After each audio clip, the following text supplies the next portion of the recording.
Today, President-elect Trump's allies in Congress proposed a new bill dubbed Make Greenland Great Again. It's meant to expedite a negotiation process with Denmark, which protects Greenland's autonomy, given Mr. Trump's repeated desire to buy the Arctic territory. Meantime, Greenland's prime minister said today that while the massive island is not for sale, Greenland would work with the U.S. Nick Schifrin has this look at the isolated but strategic polar outpost. It is the world's largest island. Majestic, magical, remote, and rugged. An ancient part of the planet crucial for contemporary national security. It is a key part of the Arctic region that protects access to the U.S. homeland. Sherry Goodman is the Secretary General of the International Military Council on Climate and Security and a senior fellow at the Woodrow Wilson Center.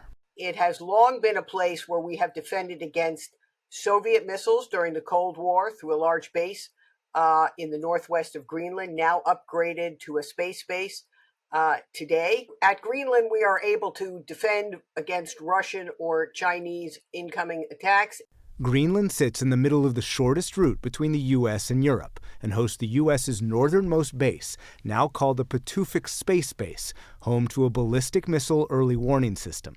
It's also home to untapped riches beneath the ice, oil and gas, iron ore and gold, and rare earths, whose promise is creating a race among the great powers. China has increasingly been seeking investment in Greenland and in other parts of the Arctic. And I think the U.S. is eyeing minerals for batteries, for advanced technologies, and to power the clean energy economy. We need it for national security. That's for the free world. I'm talking about protecting the free world. Last week, President-elect Trump pitched buying Greenland to protect against Russia and China. You don't even need binoculars. You look outside, you have China ships all over the place. You have Russian ships all over the place. We're not letting that happen. Greenland's been part of the Kingdom of Denmark since 1721.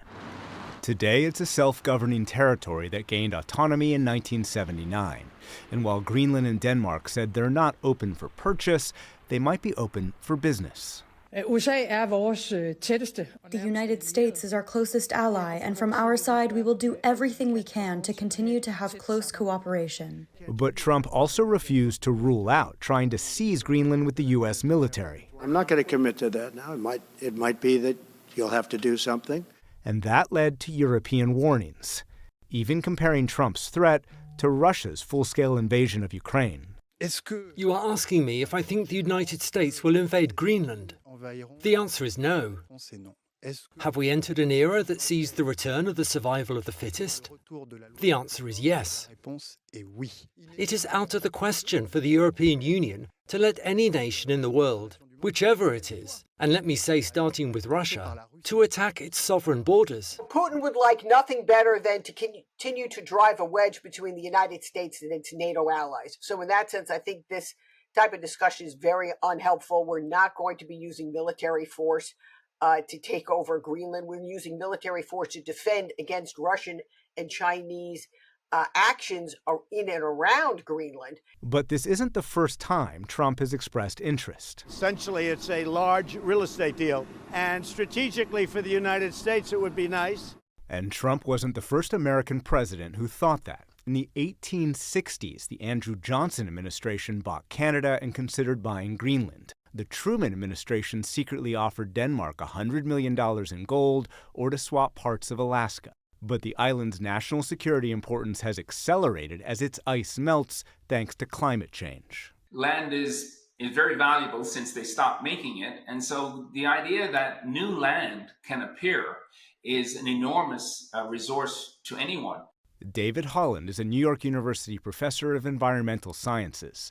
He's visited Greenland 30 times and has dedicated his life to decoding the Arctic and its long-term impact on the planet. Greenland is perhaps now likely to melt significantly, if not completely, and to become an island without ice. And you scale it 1,000 years, that is a lot of change in sea level, a lot of change in the global coastline.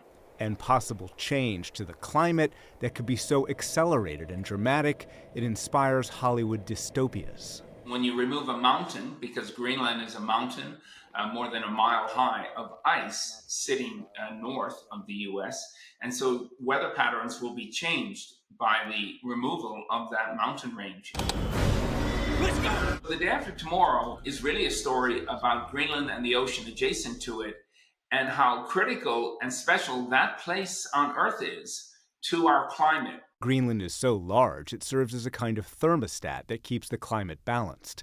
If it melts, the thermostat could break. If you abstract and look at Earth from space, you see Earth as a blue and white sphere or marble, and the white reflects all the sunlight from the sun back to space, and the blue parts absorb a lot of heat. We are in danger of losing the ice and changing the color of the Earth such that it becomes effectively more blue or green and absorbing a lot more heat. And that change is far bigger by many times over than the change due to greenhouse gases. All of that might not be at the top of the new administration's mind. Trump has dismissed man-made climate change as a hoax. But the ice is melting, and that makes this enchanted land ever more crucial and coveted. For the PBS NewsHour, I'm Nick Schifrin.